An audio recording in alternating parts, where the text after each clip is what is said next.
हुई तेरी दीवानी season 2 episode 405। मुसीबत।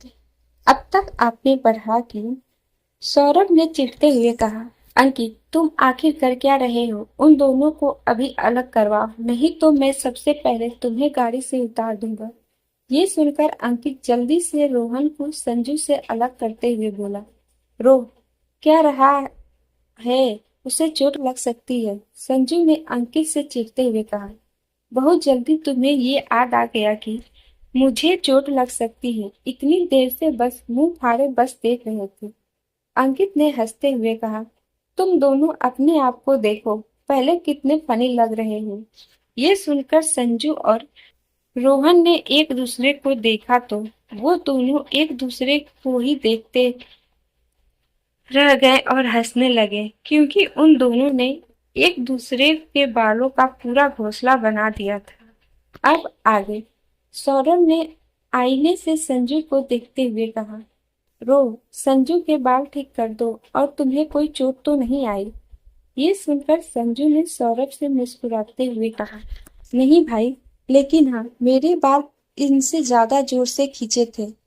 अंकित ने संजू से कहा, तुम इसे भाई क्यों कहती हो? हमें भी कहा करो। रोहन ने उसके बाल ठीक करते हुए कहा, हाँ, मुझे भाई कहो जल्दी से, समझी? तुमसे बड़ा हूँ मैं, मतलब तुम्हारा बड़ा भाई हूँ। मुझे भैया कहकर पुकारा करो, समझी? संजू ने भी अटकते हुए कहा, पहले मुझसे तमीज से बात करो, इज्जत के साथ, तो ही तुम्हें भाई सुनने को मिलेगा। रोहन ने उसे घूर कर देखा, फिर अपना नामे सर हिलाकर अपने बालों को संवारने लगा। अंकित ने संजू से कहा, मुझे तो कहो, उसे नहीं कहना तो? संजू ने अंकित को जिद दिखाते हुए कहा, कभी नहीं। अंकित ने हंसकर अपना नामे सर हिला दिया। संजू फिर खुश होकर खिड़की से बाहर देखने लगी। तभी उसे एक ब्लैक कलर की कार दिखाई दी, जो उनसे पीछे कुछ कदम की दूरी पर चल रही थी। उस कार को देखकर उसके चेहरे की मुस्कान चली गई। उसने गौर से उस कार को देखा। उसने ऐसी ही कार कल वैभव के पास देखी थी। वो और गौर से उस कार को देखने लगी। उस कार के काले शीशे थे, जिस वजह से उसे अंदर बैठा हुआ शख्स दिखाई नहीं दे रहा था। उसे ये कार वैभव की कार से अलग लगी। वो समझ गई कि वो कार वैभव की नहीं थी। पता नहीं क्यों ये सोचकर थोड़ा बुरा फील हुआ। उसने एक गहरी सांस ली ताकि खुद के इमोशन पर काबू रख सके। तभी रोहन ने उसे देखकर कहा, क्या हुआ? संजू ने मुस्कुराकर अपना नामे सर हिला दिया और खिड़की से बाहर देखते हुए कहा, ये जगह कितनी खूबसूरत है ना? रोहन ने बस प्यार से उसके सर को सहला दिया।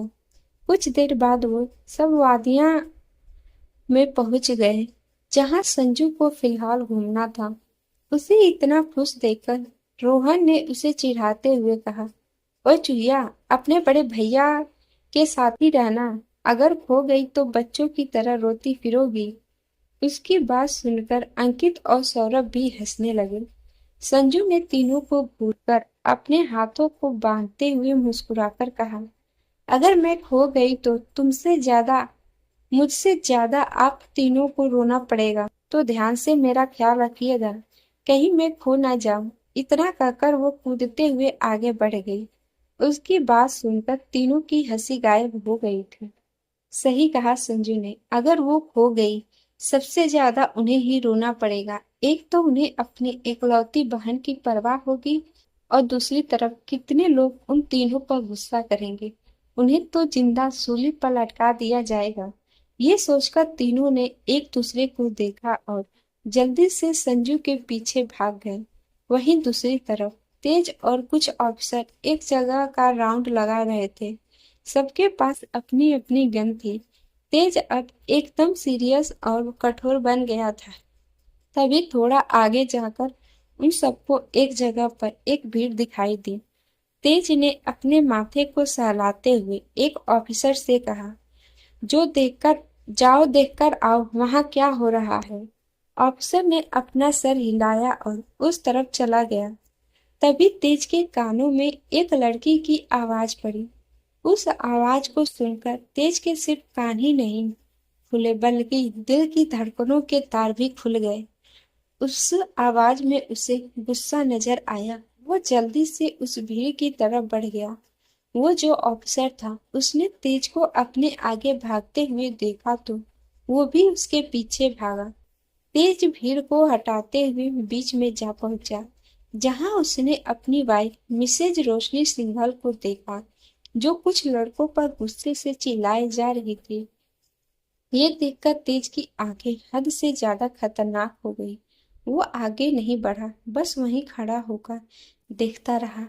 रोशनी से एक लड़के ने कहा, क्यों मैडम, आप क्या कोई रिश्तेदार लगती हैं जो इसकी मदद कर रही हैं? जाकर अपना काम कीजिए ना। इतना कहकर वो वहीं रोशनी के पास खड़ी एक लड़की का हाथ पकड़ने लगा। यह देखकर रोशनी के साथ मौजूद एक लड़की सहम गई।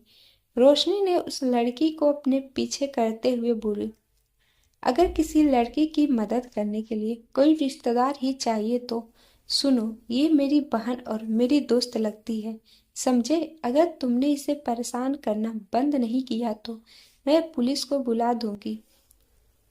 एक लड़के ने रोशनी को उंगली दिखाते हुए गुस्से से कहा, देख, तू सही सलामत यहाँ से जाना चाहती है तो हम तुझे ना तंग करेंगे, तो बेहतर यही होगा कि तू इसे छोड़कर यहाँ से चली जा। रोशनी ने भी गुस्से से कहा, तुम्हें क्या लगता है तुम्हारे जैसे गुंडे से डरकर मैं इसे तुम लोगों के पास अकेले छोड़कर चली जाऊंगी? उस लड़के ने रोशनी से कहा, लगता है तू ऐसे नहीं मानेगी। इतना कहकर उसने रोशनी को एक जोरदार थप्पड़ मारने के लिए अपना हाथ उठाया। रोशनी को इसकी उम्मीद नहीं थी, तो उसने अपनी आंखों को कसकर बंद कर लिया। लेकिन जब उसे कुछ महसूस नहीं हुआ तो उसने आंखें खोलकर देखा। सामने देखा जहां कोई उसके सामने खड़ा था। उसने उसे मारने वाले शख्स का हाथ जोर से पकड़ रखा था। रोशनी को उसकी सिर्फ पीठ ही दिखाई दे रही थी, लेकिन वो उसे तुरंत पहचान चुकी थी कि वो कौन था। वो जान गई थी ये तेज था, जो हमेशा की तरह उसके सामने उसे बचाने के लिए आ खड़ा हुआ था। तेज को देखकर रोशनी ने अपने मन में कहा, जब भी कहीं मुसीबत में होती हूँ आप हमेशा मुझे मेरे सामने खड़े हुए मिलते हैं। मुझे हर एक मुसीबत से बचाने के लिए कहाँ से आ जाते हैं आप?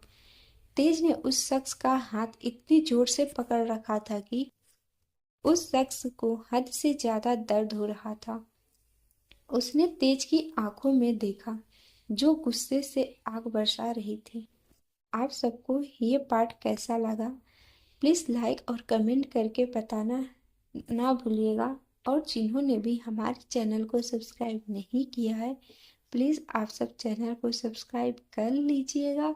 और जिन्होंने किया है उन्हें तहे दिल से धन्यवाद। मिलते हैं नेक्स्ट एपिसोड में। तब तक के लिए bye bye and take care.